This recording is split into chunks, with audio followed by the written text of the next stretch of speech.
Hey, Tony Gaskins here. Now listen to me. I want to remind you about something that's going on.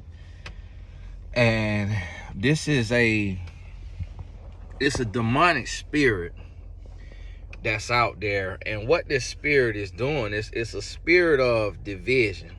What this is on my hat, y'all gotta forgive me. It's a spirit of division.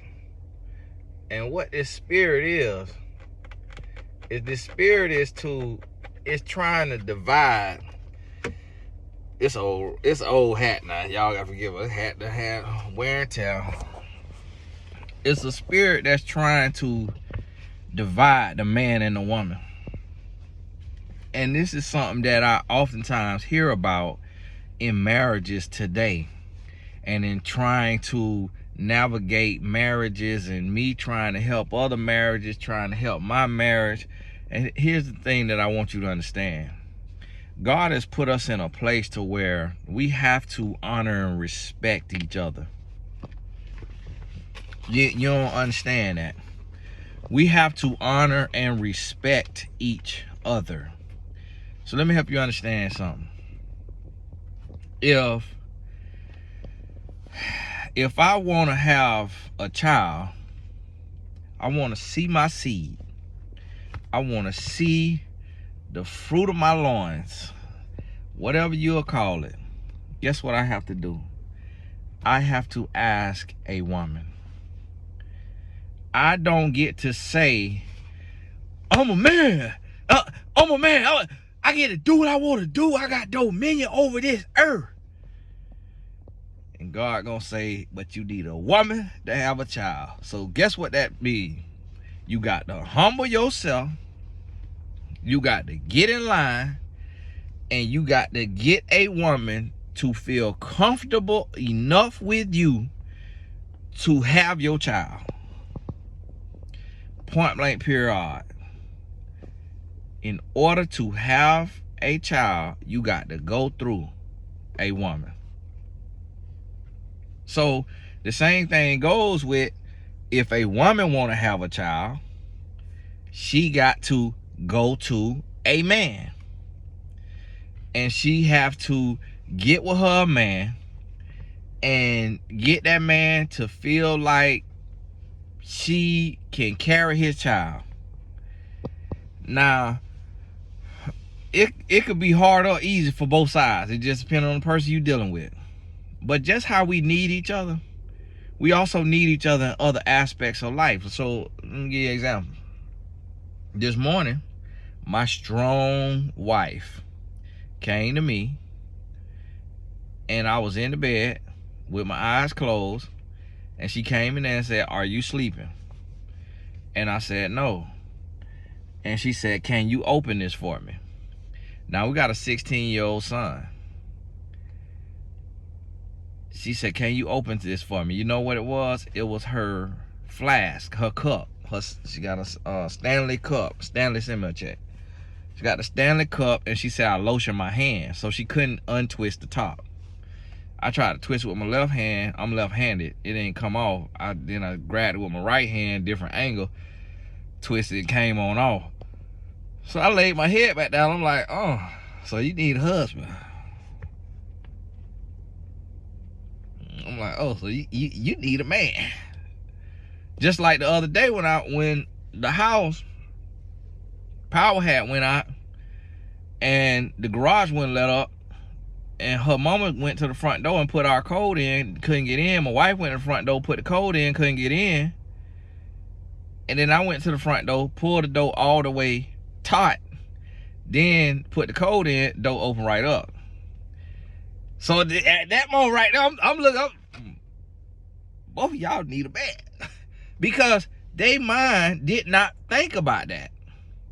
They would have been standing out there all day. They would have had to call customer service, been on the phone, been on hold, and 30, 45 minutes for customer service say, pull the door all the way closed.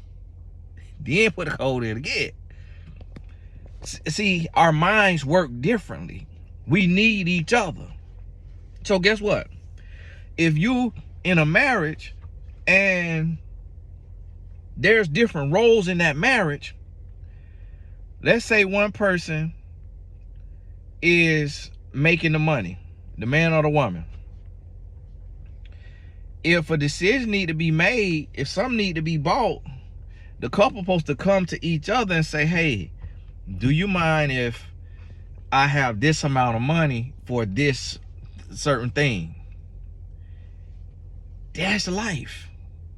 Like, a lot of times we get in a place to where we feel like, oh, if I gotta ask my wife, can I spend this, I'm a simp.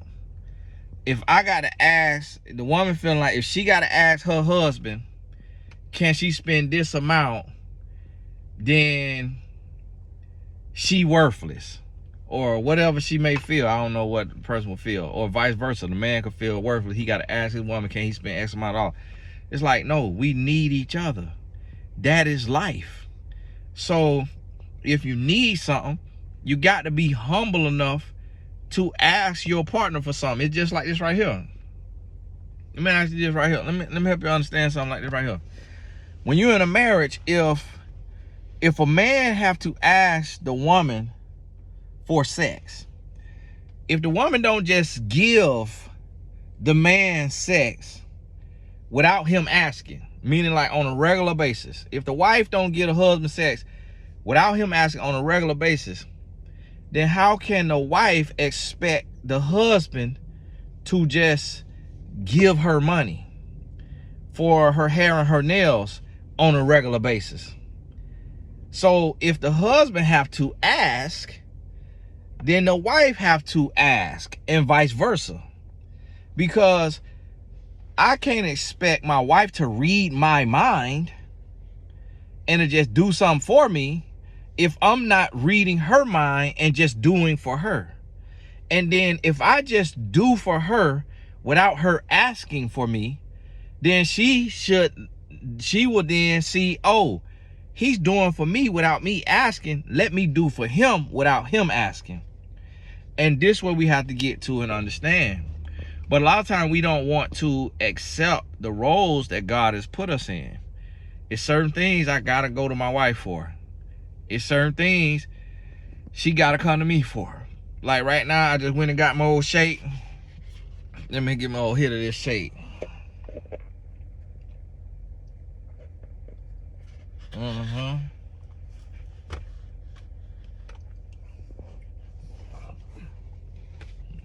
I don't like to eat and drink on the camera.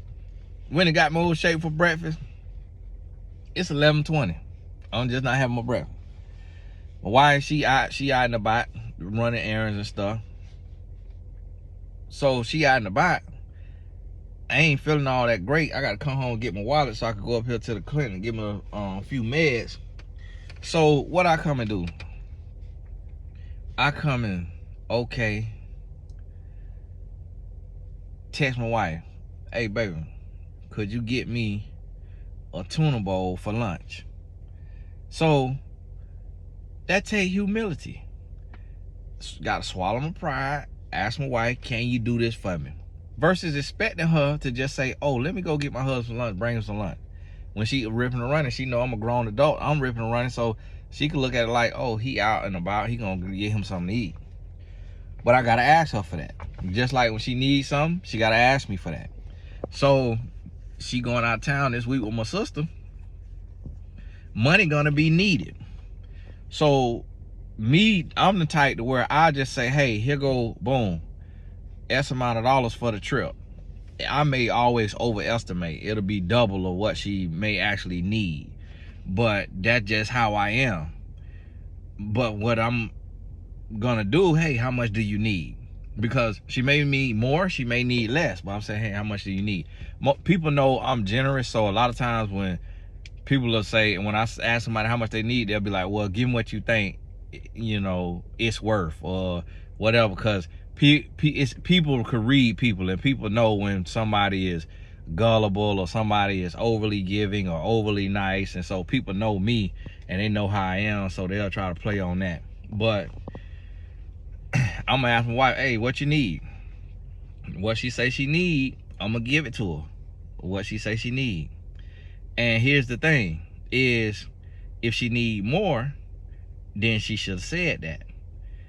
Because that's humility.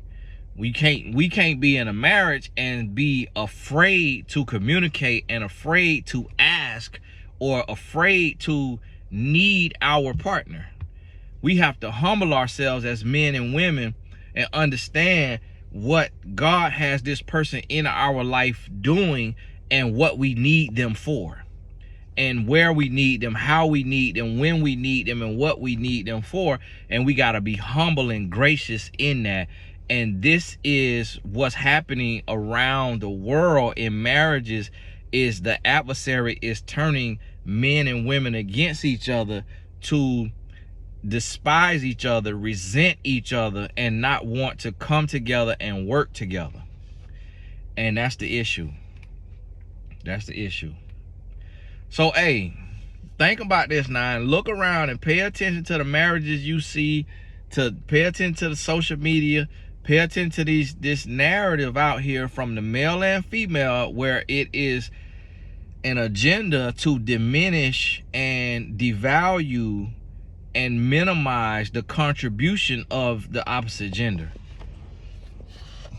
You're gonna see what I'm talking about. You're gonna see what I'm talking about, and I'm telling you that is of Satan. And when you see it, you have to call it out. You got to recognize it, otherwise you're going to be a victim of it. You're gonna play right into it. You'll be looking at the opposite gender and minimizing who they are, and minimizing their contribution, and not recognizing who they are, what they are, and what they do, and how much they are worth, and what they mean to God. And you'll be in sin, and you'll be getting played by the adversary. Boom, just like that. So, hey, this Tony Gaskin. God bless you. I'm finna shoot another video here shortly. God bless you. We'll talk soon.